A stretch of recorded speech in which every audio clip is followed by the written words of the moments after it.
Alright, well, I actually managed to score another VCR today.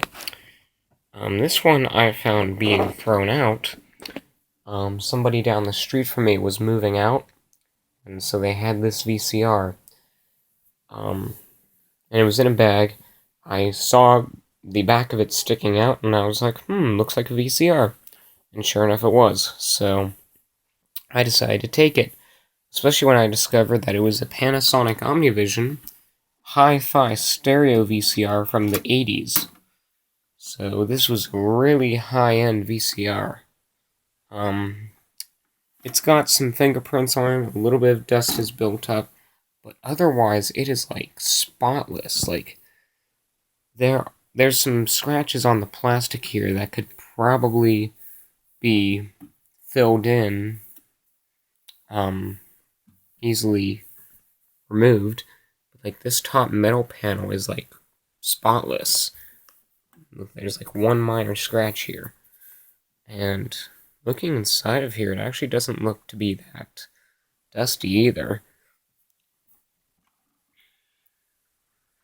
Inside there you can see, whoa, look at all those electronics. We have the mechanism.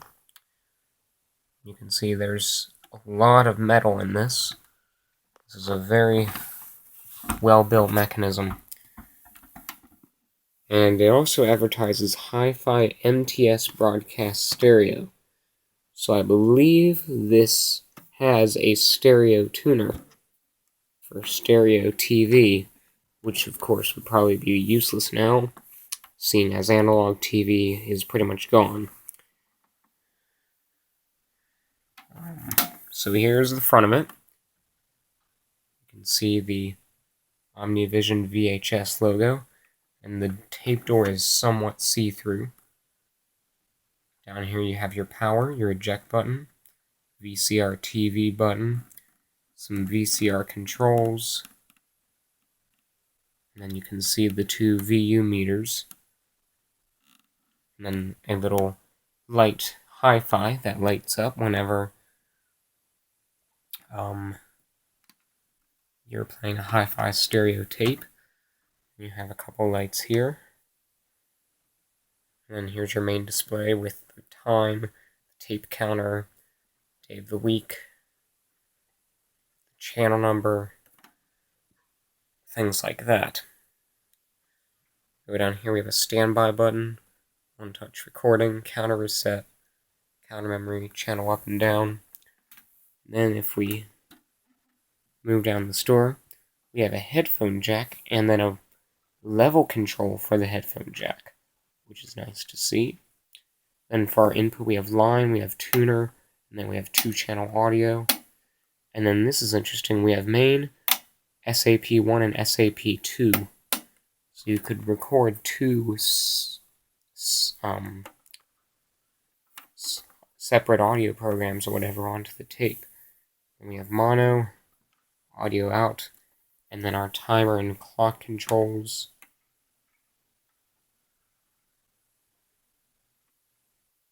And over here we have the stuff for setting the channels. We have our tracking, and then our speed selection for SP, LP, or SLP.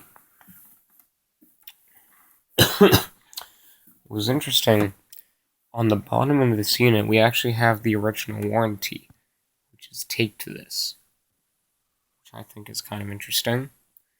And it actually has the original owner's name on it, and I know who they are, so these same people have owned this thing since 1988. If we look on the back here, we have our power input, we have our channel selection,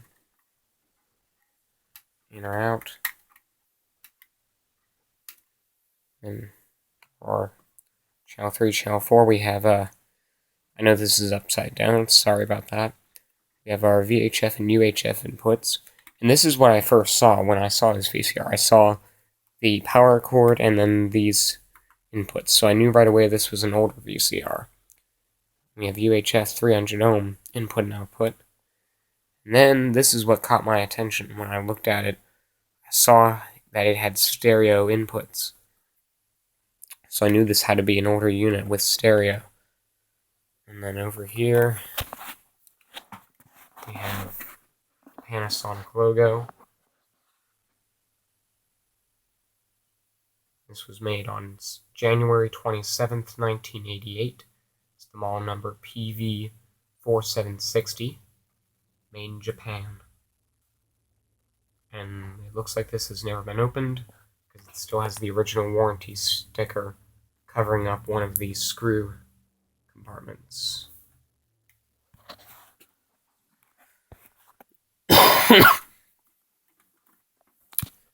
So this unit has not been taken apart ever, and seeing how it works perfectly fine, I don't intend to do that until something in it stops working.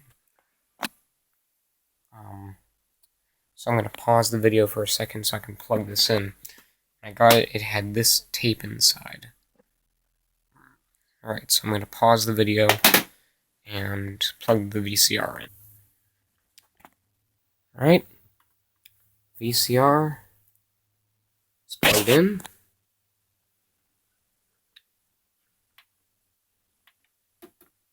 Oh, that's weird. The indicator just went off.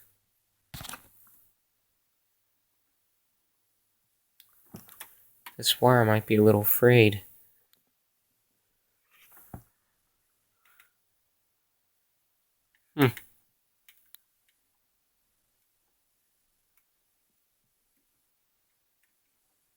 So I'll see the timer. There we go. I think this wire might be a little bit frayed because it wasn't getting power for a second. Let's turn the unit on. We have our Hi-Fi indicator right here, and the left and right indicators.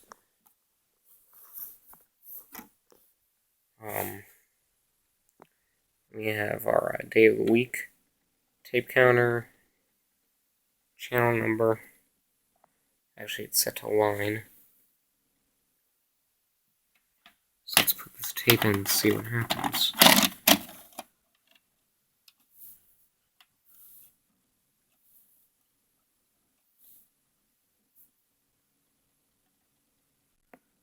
For some reason it doesn't want to work right now.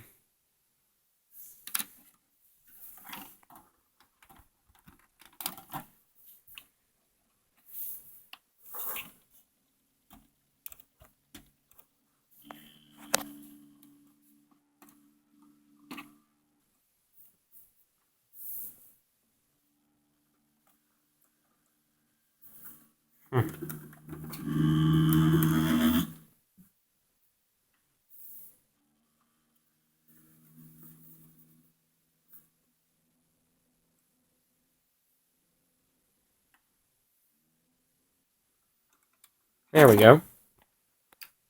So now it's in there, and this actually does not have an auto load mechanism. So you put the tape in and it does not automatically thread it, which I like. It waits for you to press play for it to thread the tape.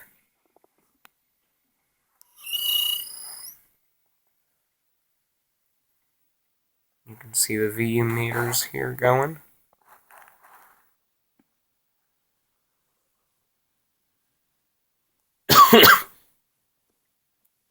So, it's nice to see. There's our indicators.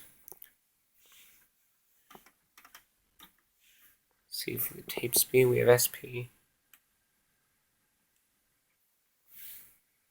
And then, if you would press the button, it would go into LP and then SLP. We can stop the unit. And it unthreads the tape from the VCR. Let's fast forward.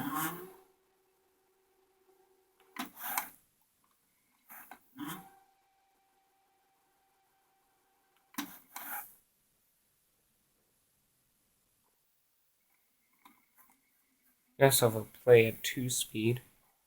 Press play again. Plays at twice the speed.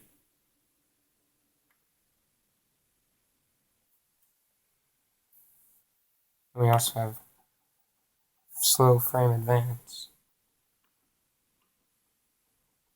which I think is pretty cool. And you have slow search.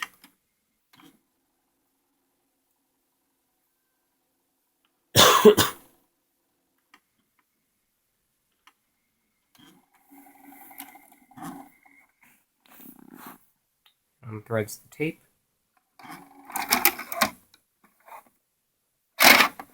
And there we go. Considering how it took a couple of tries to get the mechanism working, I'm thinking there might be a belt or a tire in here that's going to need replacement soon. So that's why it took me a few tries to get the VCR to work. But after you get it going, it works fine. So I might have to end up taking this apart and replacing a few components, or at least just letting it run for a while. Sometimes if you just let the VCR run for a while, any reliability problems go away. That I've found through a lot of VCRs where it won't work right at first. But then after just letting it run a lot, it will just work. But I really do like how in this VCR, it does not have the auto load mechanism. So you put a tape in and it doesn't thread it around the heads. So we can rewind this tape. Got a nice display here. Our tape counter, reset the tape counter. Counter memory.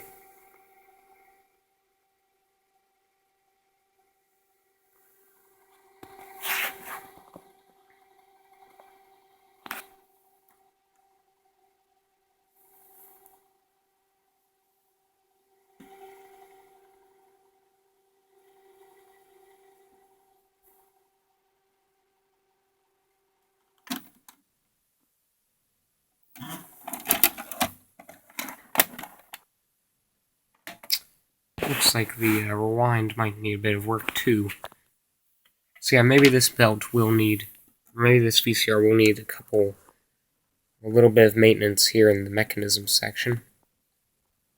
But, I mean, it seems to be working alright.